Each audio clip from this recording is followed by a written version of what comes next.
Hi guys, welcome to my channel. Today, let's find out if this Iberian Union will become one of the greatest powers in history. So, it immediately wants to expand onto a different continent because France is quite strong and they don't think that they're strong enough to take them on yet. So they decide to declare war on Morocco. But instead of just Morocco, Algeria and Tunisia decide, well, if they're attacking Morocco, they're probably going to attack us. So they decide to join in as well because they probably want to defend their common interests. And the Iberian Union, thinking that they're going to get overwhelmed, decide to say to Libya, hey, if you join us, we'll give you a little bit of land and we're going to give you some money.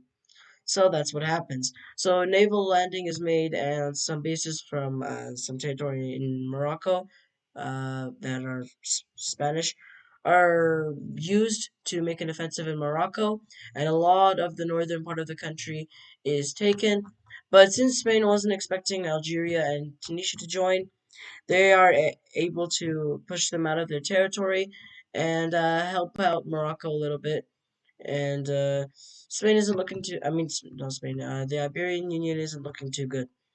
But after reinforcements come in, they're able to make a little bit more of an offensive, and a huge part of Morocco is taken, and now they're just slithering up the coast to take more of the populated areas, and eventually Morocco is forced to surrender.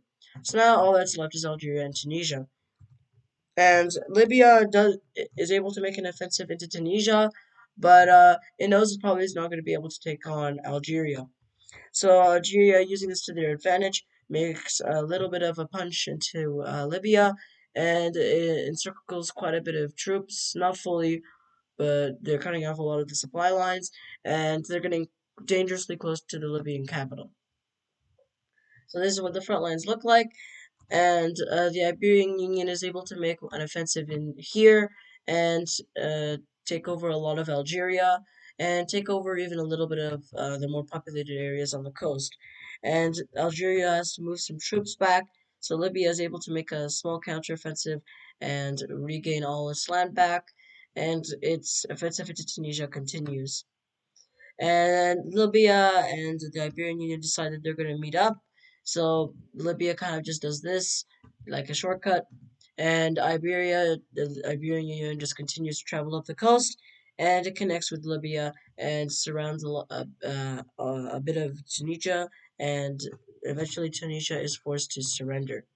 Now all that's left is Algeria, and since most of Algeria's major cities have been taken, and most of this is just kind of desert area, Algeria decides to surrender.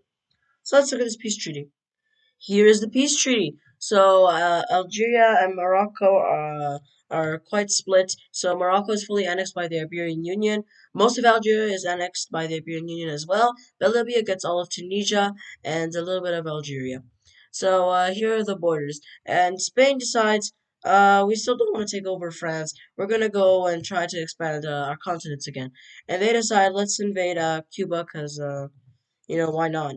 We're gonna invade Cuba, but as Spanish troops move from Spanish Iberian troops move and try to take over Cuba, France decides we're gonna declare war on you because we don't like you. We think you're a threat. So that's what's gonna happen. Let me just increase this. And French troops enter into the Iberian Union, and since the Iberian Union was not expecting this at all, this was completely out of the blue literally. Not much forces were stationed there, and France is able to make huge gains. They take pretty much all of Barcelona, I think, and they take quite a bit of the Iberian Union. And forces are eventually able to stalemate the French, but that's gonna have to stay.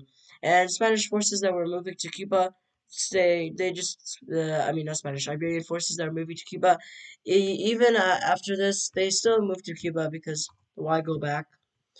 So a naval landing is made, and after a couple of weeks of fighting, since Cuba isn't really that strong militarily, a couple of days of fighting, Cuba is fully taken. Sorry for this little island. And it's now Iberian, and it does fully annex it. So now all that's left is to deal with this.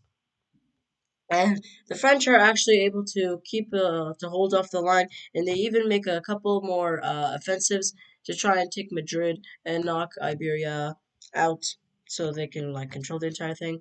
But forces eventually arrive, and they come in the thousands, and they're able to eventually push out the French since their supply lines are quite extended.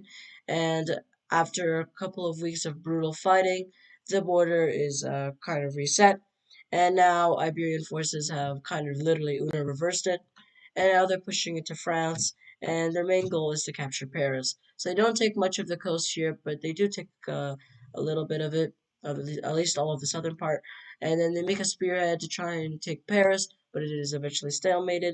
So eager for progress, the Iberian Union just goes up the coast from here, and with this new line, Paris is taken you after a brutal fight, and France decides, since quite a bit of its territory has been taken, and so has the capital, it decides to surrender.